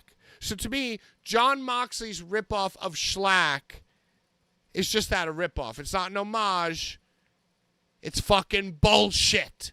Whereas the needles, I can let these guys off the hook because there's like ever since Thumbtack Jack did it, they're not the second person to do it. You know what I'm saying? Pat. You know, Terry Funk did it to Ric Flair. A plastic bag? Yes. I'm Googling Terry Funk, Ric Flair plastic listen, bag and right Pat. You know Mox is from that La Stature. He's from that fucking Terry Funk, that what's her dad's name? Fucking Tully Blanchard. Wow, okay. I am seeing numerous photos here of Terry Funk putting a plastic bag. I mean, this photo might as well be Schlack doing it. This is an exact replica. So I take it back. I take it all back. And this is what I'm trying to express. Listen to me. Yes? I love all of my Leo Rush's, AR Fox's, Swerve Strickland's that are up there. They have a wealth of knowledge of what has worked on the indies in a microcosm that will work on a larger scale to get eyes on the product. They were there. Swerve was there at DJ's parents' house when Thumbtack Jack did that spot. Just living there. And Swerve was there for the block. They also used flaming cinder blocks in that very match with DJ and Thumbtack Jack. And what did Swerve take? A power bomb on a cinder block. And a cinder block. There was a what's the homicide move? The cop killer. There was a cop killer on a cinder block as well. Or the vertebraker. Vertebraker. Right, there you go. Yeah. Incredible, so amazing. I get what Thumbtack Jack is doing, but to me, Thumbtack Jack is smart. He's like, oh shit. Yeah, he just wants to get. He wants to hop on. That I did back in 2008, 2009, when I was doing my little excursion in the U.S. Is there anything more appealing than telling somebody that you did something that they did 5 years ago? Is there anything more satisfying than telling somebody that you liked a band 5 years ago? You've been a fan of that comic before it was a TV show. I watched Thumbtack Jack get the needles through his fucking face. So, Pat, as a Sag, imagine if when Swerve did that spot or Adam Page did that spot, they fucking screamed out right there, right into the camera, Thumbtack fucking Jack. That'd be awesome. Bro, now imagine if they did that. Do you think Thumbtack Jack would be like, hey, just want to say, guys, I did this shit first. I know. Do you know what I'm saying? No, I think so. I think he probably would take the same thing. Like, why are these motherfuckers saying my name on TV? No. Because everybody's like, yo, Paige said Thumbtack fucking Jack. Google. Let me hop on. Let me go. I gotta let's see if he has merch. Does he have pro wrestling tees? I gotta eat these candy corns. Eat them, Larry. I'm in my sweater. So, I mean, just to recap, there's no giveaway tonight. Brian faked a family emergency. emergency. Still on that? That was like an hour ago. We're recapping. That's the definition of a recap. There's no giveaway tonight. Brian's 3 weeks behind on the memes. Came back from L.A., lied about a family emergency in order Is he in the chat? Is Brian in the chat? No, he's on a date.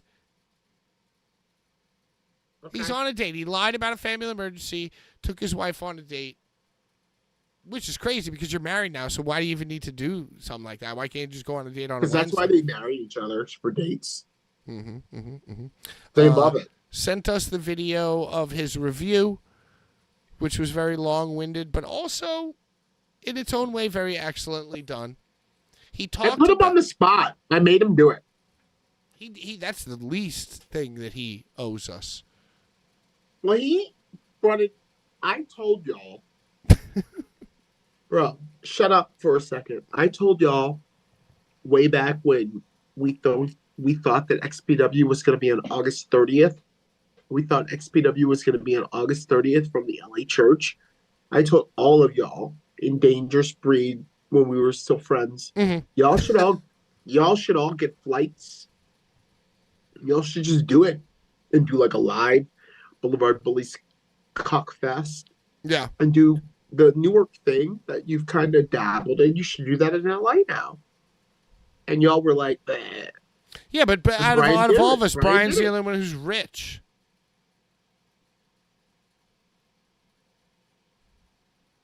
So he did it. I'm not saying And he he's punched rich. tickets.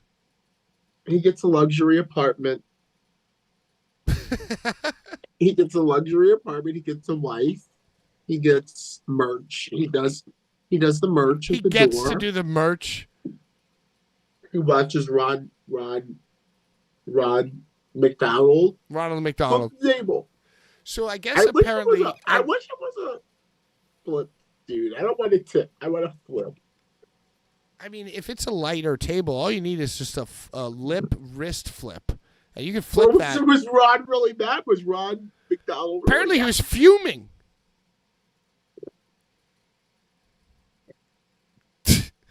Apparently he was beside himself, Larry.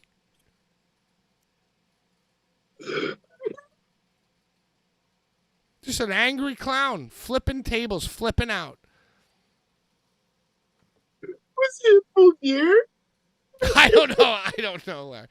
I would assume that he probably had taken a moment to realize that he was angry before he got in his full gear.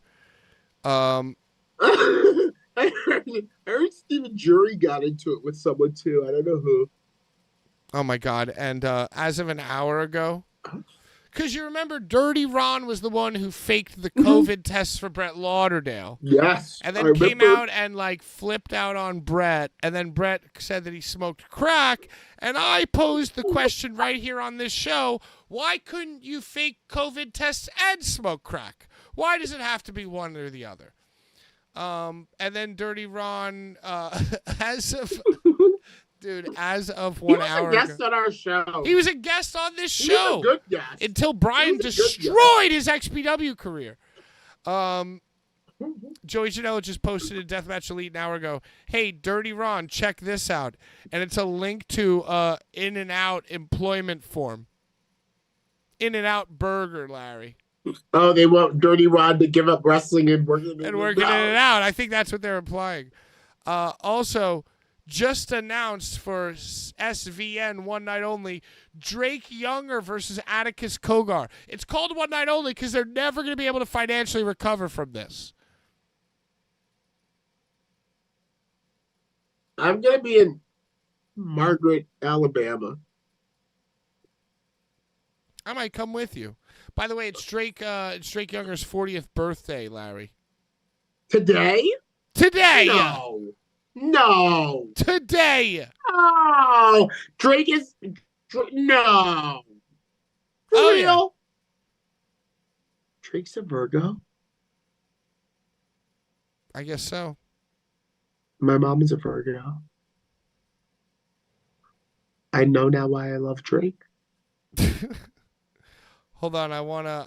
Oh, by the way, I got a lot of messages about this last week. Everybody wanted us to talk about No Holds Barred return show, the match that nobody asked for Danny DeMonto booking himself against international sensation Big Joe. A thinly veiled attempt to get the man a flight to the UK. Thoughts, feelings? Oh, I see. So people are saying Big Joe versus DeMonto. So that date that DeMonto announced in the UK is to like cover like, hey, I flew you over here, do my show, while I'm over there, do your show. Don't worry about Larry. I'll just send him a picture from Newark International Airport of me and everybody else that I got flights for, and he'll know. I think that's exactly what happened, Larry. I don't know anything about that shit. I don't know anything about anybody's other deal besides what I'm doing because I don't have any time to I have no time for the Mickey Mouse bullshit, bro. If you're not paying me, why do I give a fuck about Homecoming? I care about Leo, whatever Leo's doing, I care, but I don't care about any No Holds Barred anymore because I don't do that show. They have a guy who does their show now, Righteous Jesse. Is that who it is? Yeah. Righteous Jesse does No Holds Barred, and I think Righteous Jesse does ETU. And No Holds Barred uses Struggles and No, I thought Struggles left. no, he's back. He's back for the fucking we came back. Struggles and Jack Solomon, who is another name that we know him as on social. You know how some of the times they're like my name on the air, but you might know them as like Bruiser Brody or something like that. You know, Pat? Are you even listening to me? I am listening to you. I was trying to find Dirty Ron's comments where he flipped out and said, fuck Rob Black, fuck all this, fuck this and that. I'm fucking Dude, done. that was sent to me by like 7 people. How can you not find that? I don't care that Go much. to Dangerous Breed and go to our 2 pictures up there for our initials, and then it'll show you like all the screenshots we sent. I want to read this exactly because I found it very, very funny. I'm eating more candy corns. I don't care that I'm on my Robert Lottie. It's almost our birthday. And I love candy corns. Larry, I'm not seeing it. I've scrolled all the way back to the picture of Maxwell Jacobs' tights. Hey, did he wear butt tights? Did Maxwell Jacob wear big butt tights at All In or All Out versus Daniel Garcia? Daniel Garcia also very, very popular. I'm bringing it up because you're fucked up. Are we sure that Drake Younger isn't 50? I mean, if Kevin Gill... He's very popular amongst the gays. If Kevin Gill is 85, then Drake Younger can't possibly be 40. He's got to be at least 60. Yeah, Drake's up there. Oh, here it is. Dangerous Breed. Hold on. No way. You're not finding it. Dude, I'm going to find it right away because I sent it You're not even amongst finding us. it. Give me 1 second. Here it is. Hold on. Links. Documents. Hold on. I got it. I fucking got it. While you do that, I can do shit. Thumbtack Jack's quote exactly is, all right, so the Hangman Page stole my syringe spot. The thing about the syringe spot, it works best if you get a great visual before you do the spot. If you already have the opponent bleeding, they could have been more blood. Swerve Strickland would have bled more, should have bled more. The whole stabbing in the face would have looked even more vicious. I mean, yo, this photo of Masada doing it to him is fucking gnarly. But, listen, I don't think that's what they were going for. Larry, did you find it? I didn't find it. Oh, I got it. Listen to me. All right, I'm listening. Listen to me. Rob Black is a gutless, spineless, lip dick, delusional, egomaniac mark for himself, shit stain. I've never met a more delusional, egomaniac in my life until I met Judge Joe Dredd. Those two lovebirds, can suck each other off until the end of time. I hope you like Rob Black and Judge Joe Dredd, because that's all that XPW is now. You won't ever see me or Masada, Drake Younger, and every other wrestler with any self-respect. If you don't see your favorite wrestler at XPW anymore, there's 100% a reason for that. They ain't coming back either. The only thing Rob Zakari wants to do is be Rob Black. He's got no balls. Fuck Rob Black. Uh-huh. Fuck Joey. Okay. Fat tits. And fuck XPW. Wow, shockingly, Brian Ginsburg not mentioned in that. Bro, I told you I was going to be able to pull it up. You think I can't do shit because I'm poor. I've got it. That is exactly what Dirty Rob said. And that was sent to me, Pat. That was sent to me by no lie, like 7 people. 7 people in Secession sent that shit to me like, yo, look. And I'm like, whoa. What is life? What is Dirty Ron? And what has Dirty Ron ever given to anything other than stealing schlacks, light your elbow pad on fire, elbow pad spot, and McChickens for all to consume, and unsanitary ball pits. And hey, listen, most likely fake COVID tests and so, you know, listen. Flip the table. Flip the table that Brian was presiding over, allegedly. Do you think if it was Jasmine that Ron would have flipped the table? Do you think if it was Jasmine or Kat, if it would have been a woman on the merch table, Ron would have been as quick to flip it? Because there was no Kat. She was kidnapped. Well, I'm a little upset that he didn't attack Brian. But I would have put Brian over. And it's not about Brian in this instance. Yeah.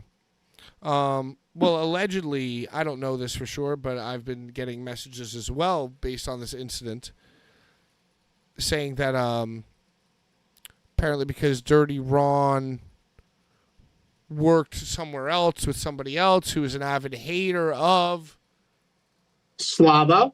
Well, it didn't work. Well, I think it was like Dirty Ron used Slava as a photon. Oh. And we all know Slava or Dirty Ron does his own like Santiago. Right, Santiago. You okay? No. He's got his own like. What am I gonna eat? What am I gonna eat later? Chopped cheese. Yo. It's been a while, actually. Bro, next time I go up, I'm getting the chopped cheese. Well, now that you're a world traveler and you're rich. Do you think they have chopped cheeses in Houston? Because I'm going to be there on If they September do, 21st. they're either really, really good or really, really bad. I don't know. They definitely have some vintage stores out in Houston that charge like $200 for a Shawn Michaels tee from 1997. I mean, I'm sure that Kevin Gill, your new brother, will know all the best artisanal food spots and all the best vintage wrestling things, not only because he's a nerd, but also because he's existed and lived on this planet for over 100 years. So he's been everywhere doing all the things. Now featuring a second L, Larry. Yeah. What's your strategy going into doing commentary with a guy who won't shut the fuck up? Is it similar to Pat, the way you approach this show? Pat, you don't want to listen. You know what I'm gonna do right now. You know what I'm gonna do. Yeah, what are you I'm gonna gonna talk about my first time. I'm gonna talk about my first time with Kevin Gill. I'm gonna talk about my second time with Kevin Gill. And I'm gonna talk about what's gonna be my third legendary time with Kevin Gill. Christ. You know I'm gonna do that, right? Please do. First time, Kevin Gill. April 2019. When he was Black 60. Craft Wrestling from the White Eagle Hall in Newark, New Jersey. I was hit up at the very last minute. Be like, yo, can you do this? Because our other guy can't come. I'm like, yeah. And in 2019, it felt good to get that last minute booking because, that was the year that Brett was like, bye. You want to do CZW? You want to talk to Danny? Bye. And another petty one who could have just. It doesn't matter. All that matters is that I came up there for one show that New Jersey Mania year, and it was Black Crap, and I got to commentate with Kevin Gill. And it was hard. Got to? It was hard. Well, they paid me. They paid me. And I gave them a price, and they met it right away because they were in a bind. Anyway, I did it. First Chains match ever. G-Raver versus Schlack opener. Mad motherfuckers I didn't even realize were on the show, like Luchasaurus. I didn't realize he was on the show. Casanova, Valentine, I didn't realize he was on the show. Penta. And it was a challenge because we went on at like midnight, and spring break ran long. Remember that, Pat? You were probably at that spring break. Oh, yes. It ran long. And Brett and Jimmy were in no hurry to get their shit out of there for Blackcraft to start. They were just sauntering. Like, we just shut this shit down. Sauntering about. Michinoku. Yeah, Taka Michinoku's over here. We ran shit. And we're like, we got to do our show. So we started late. Plus, the first match was like actually the guy getting his throat slit. But anyway, it was challenging my first time with Kevin Gill. My second time with him was 2 years ago in LA for the Hoodfoot show, the Hoodfoot Deathmatch show in Circle 6. And that was easy. That was very easy. And now we're about to do 7. Like, what's in the box? We're about to do 7. And I bet your third time will be the charm, Pat. Whatever. PWI top 10. Number 10. Who are they? Mystico. Number 9. Gunther. Number 8. Jonathan Moxley. Number 7. Maxwell Jonathan Friedman. Number 6. Damian Priest. Number 5. Naito. Number 4, Seth Rollins. Number 3, Will Ospreay. Number 2, Swerve Strickland. And number 1, who do you think's number 1, Larry? Roman Reigns. Cody Rhodes. You're about a year or two too late. I've announced 5 of the top 10. Wow, what 5? Can I try to guess? And you're just reading that. You're just reading that to me for the first time. I didn't know that until you just said I've announced 5 of the top. Can I try to guess what 5 you've announced? Sure. I think you've announced Walter. Mm-hmm. I think you've announced definitely MJF. Mm-hmm. I think you've announced Damian Priest. Indeed. I think... Actually, wait. I don't think I've ever announced Punishment Martinez. Take him off. I don't think I've ever announced Punishment Martinez. So definitely Gunther, definitely Moxley. Mm-hmm. Definitely MJF. Yep. Definitely Swerve. Sure. Cody? No. Ospreay? Yes. Where? When? Tell me everything.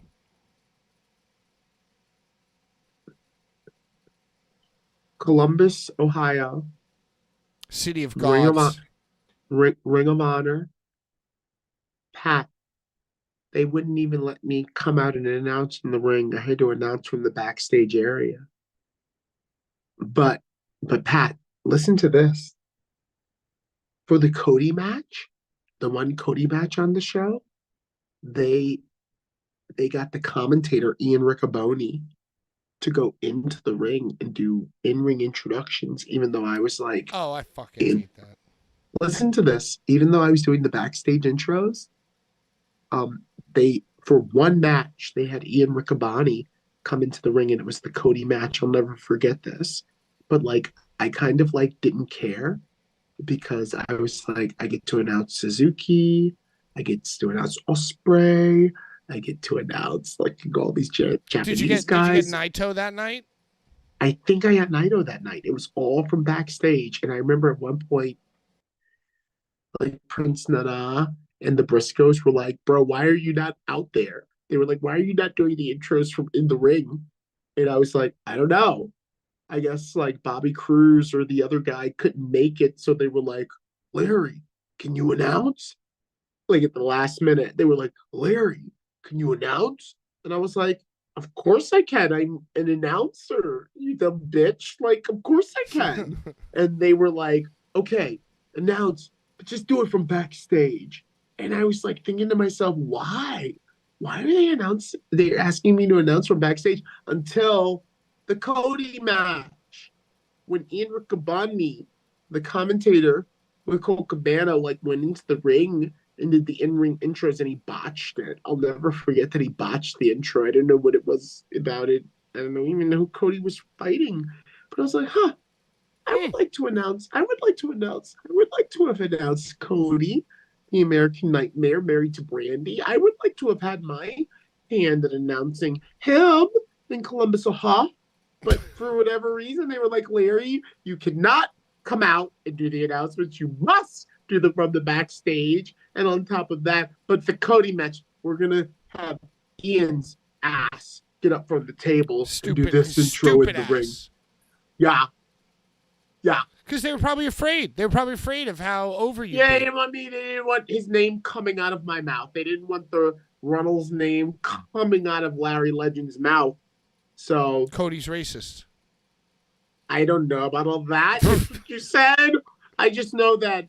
Listen, Pat. I just want to say, I think I did one more show after this instance that I'm telling you about right here. Mm-hmm. I think he did one more Ring of Honor show before no more flights, no more Larry live events, no more Larry filling in for announcing when somebody can't show up, no more Larry after, I think it was one more event, Cole's last event and Steve Corino's last event. I think that's what I did last in Philly. Steve Corino's last event and Cole's last event, and the event right before that was Columbus for the World of the Worst tour. I remember, yeah, it was weird, but I didn't give a fuck. So Ospreay, those are my five: Swerve, Ospreay, Mox. Who else? Who else did you say? MJF, Naito. Yeah. You've also honorable mention, not in the top 10, but definitely ascending Joe Gacy. You've announced numerous times as well, and he's doing so well. And also, this show loves Mance Warner. And, hey, also doing both of Ricky. How about Ricky? How about Swanee? How about Swanee cutting his hair? How about Pat? Can we talk about it a little bit? Are we allowed to? Is this the type of show we're more than allowed. Bro, I'm so happy. I don't give a fuck about any titles or shows or ratings. I haven't seen Swan look like that in so long. I don't remember the last time I saw him look like that, and that means that it's time to make a change. It's time to rearrange. It's time. We've had enough. Now it's time to fuck it up.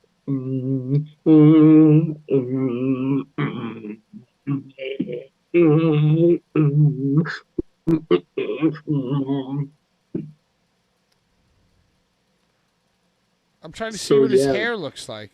It's crazy. He shaved like a bald man's. All of his Minoru Suzuki. Yeah. Gone. That was his manure. That was his manure Suzuki. I remember when he first started doing it, it was like, oh, he's doing this Suzuki shit where it's just like, oh, I'm a wild motherfucking fighter. I'm a Right. And now he's like in rehab. So it's like, everything's coming off, brother. Feeling He's not in rehab. good. He's in recovery. He's like 100 days, 200 days. I don't read anything. I just look at the pictures. I saw that he posted he's got some kind of gold coin. Everybody gets a coin. Everybody gets Everybody one. gets a coin. All right, Larry. So I want to wrap it up. We've done 2 hours. It has been a delight and a pleasure to chat with you and only you. A little solo time with the legendary father of my wrestling children is always just a refreshing thing. And rest assured that we will continue to make fun of and bury Brian and anybody else who crosses our damn paths. Do you have any final words regarding your huge announcement for 7 in Houston? Address the XPW fans, address Deathmatch fans. Give us a State of the Union before we sign off, Larry. Before you talk nice to everybody, before I tell them all to go fuck themselves and sign off. Give fans of this show and Larry Legend and XPW and CZW and Sven and Six, give them a State of the Union, please, if you will be so kind. All I'm gonna say is, y'all, this 7 announcement. This is the first time that I've ever really felt like, okay, I'm a big deal. Do you understand me? Like, I've done the Hall of Fame, I've won the Price is Right. But this announcement and the way that they're treating me and the fact that I'm already booked for IWA Deep South Carnage Cup 14, and that means I can't do the next 7 show. This has happened to me in the past with MCW and CZW and whatever. It's happened to me in the past, and even the MMA and kickboxing shit. But for some reason this time, I really actually feel like I'm a fucking big deal. The graphics out. I'm not doing, or seemingly not doing XPW anymore. Everybody's like, oh, what the fuck? I'm just not doing this, and I can't do 7 because I'm already obligated to do something else. And I was asked by Helper Shannon to commentate Tournament of Death. So all of this. Well, wait a second. Stop right there. I thought that we made a blood pact to go to Tournament of Death last week. I wanted to go. And what, now you're too busy? I wanted to go. Well, there's a graphic. Remember? With the XPW, I was like, there's no graphic. Usually there's a graphic, If there's a graphic, I show up. It's like the bat signal. I'm so upset. How come Helper Shannon asked you and didn't immediately reach out to me? She took me and Brian to pierogies. Because Pat, I show up to CZW shows just Late. as a waiver. Oh, just right. as I'm in the crowd. We got a date. I'm waving. Hey, hi everybody. I'm here. I'm a little CZW upset. Hall of Famer. DJ's like, CZW Hall of Famer Larry Legend in the crowd right there, and I'm like, hey everybody. I'm just here with my scarf. I'm always there, so That's right. I was gonna be like, oh, that makes sense. on 921, if you're doing the Markland Acres Little Ranch, I'll be there. And Shannon was like, it'd be great if you commentated. I was like, oh, will it? I was like, will it? Would it? Because I'll be there. I feel like the thing that commentate? needs to happen is that me and you need to commentate that show. You gotta come to Houston. I'll be in Houston with Kevin Gill. Oh no, I'm not going anywhere near that show. Yeah, I'm talking about Tournament of Death.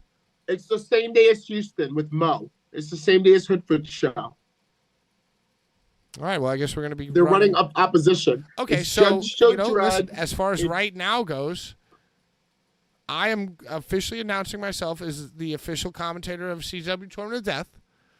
And me and you are going Slide head in to her head. DMs. And you know what? Slide in her DMs right now. And you know what? Slide in I'm her DMs. going to add another K to mine. I'm going to add another T to my name.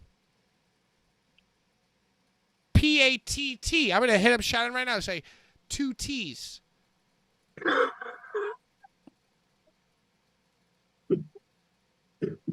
Do it. Just DM her. 2 T's. Yeah. Hey, not even asking. I'm just going to be like, yo, just to let you know, when you do the commentary announcement, P-A-T-T. Let her know. I don't know who it is, but I pretty much know she knows it's not going to be me. Now that I'm doing the Houston. I can't wait to go back to Houston because there's a cannabis cafe where they put CBD and Delta 9 in your coffee. Huh. That's a little strange for a cannabis cafe. Why wouldn't they just use cannabis? Because it's Texas, and they don't have shit like how we have them in New York and Maryland. So it's like you got to do like Delta 9 and CBD. All right, so you heard it here first. Brian has single-handedly ruined Kit Osborne's XPW career. Why was he Kit in L.A.? Was Tarzan in L.A.? No, he wasn't. Now that you mention it. Wow. He's ruined Kit's XPW career. Was the hardcore hillbilly was there? He was there. He was there. Somebody needed to drive Necro Butcher. He ruined Kit Osborne's XPW career. Brian has ruined Tarzan Duran's XPW career. Brian has ruined Drake Younger, Schlack, Dirty Ron's now, Masadas. Cat Martini was at the show. Brian might have ruined Cat Martini's XPW career even.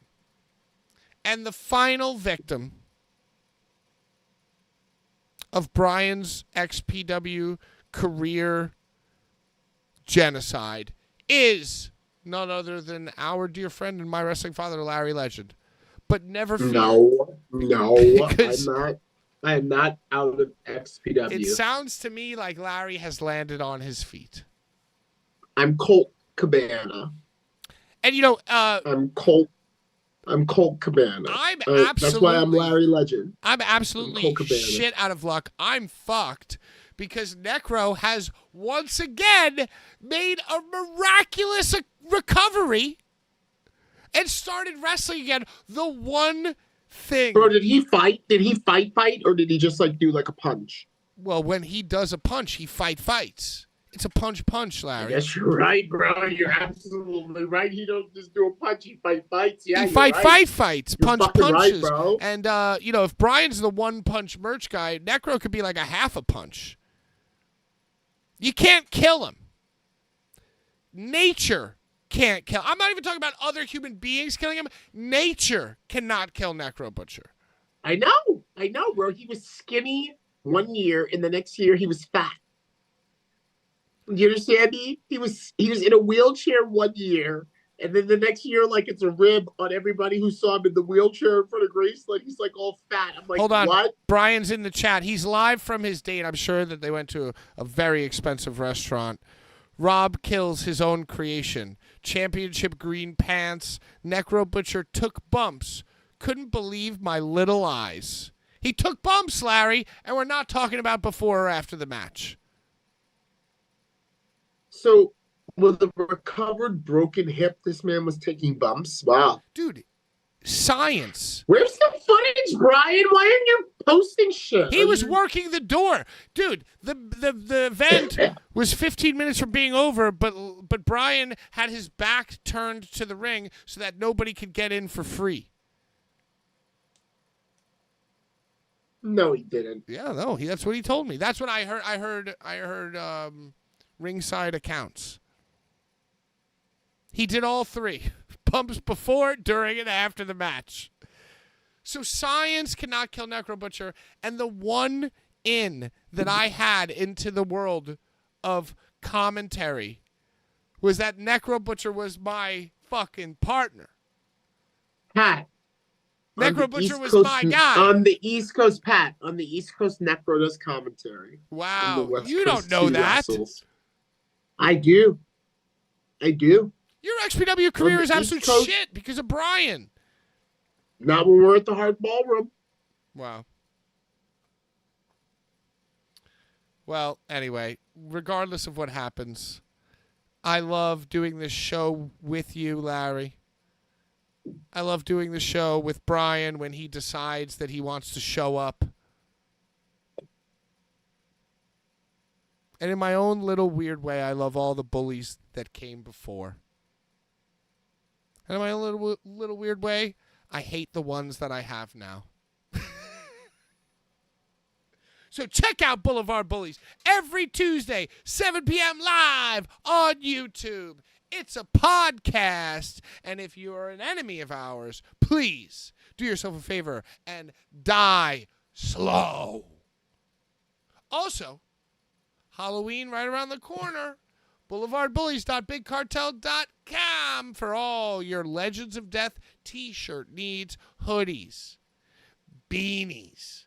Larry Legends got merch. Just Dude, New Jack, legendary RIP New Jack, who I announced quite a few times and got to spend a lot of time with, is immortalized in a Blvd Bullies t-shirt. Immortalized so much so that he even hit you up by DM, probably at the behest of Danny DeMonto, to be like, see my face on your shirt.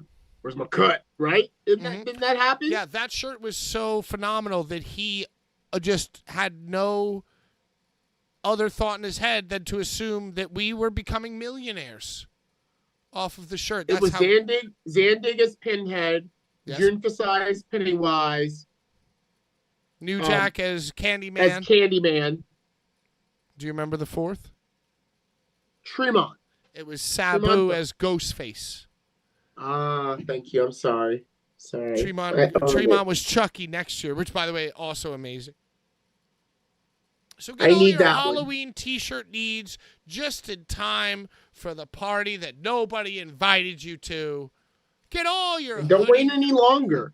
And don't wait any longer to support Larry Legend. Don't wait any longer to support the Blvd Bullies. We got demonetized again. Sean left. Brian could give two fucks. I mean, because if he's lying about a family emergency now, then what next? But the one thing that all you kids at home can make sure of is that your old friends, Larry Legend and PK, will never sell you out or turn our backs on you until one of us does.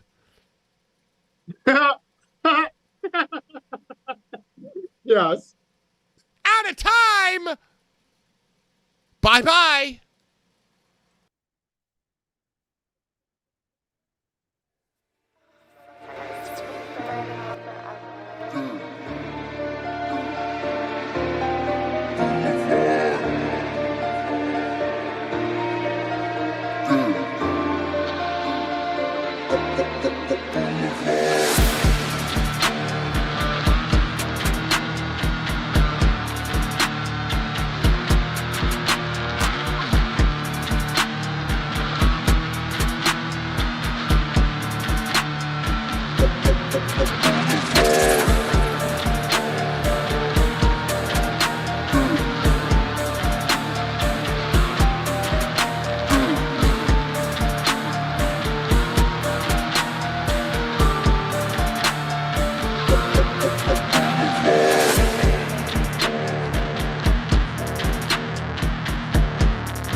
as we sit on the cusp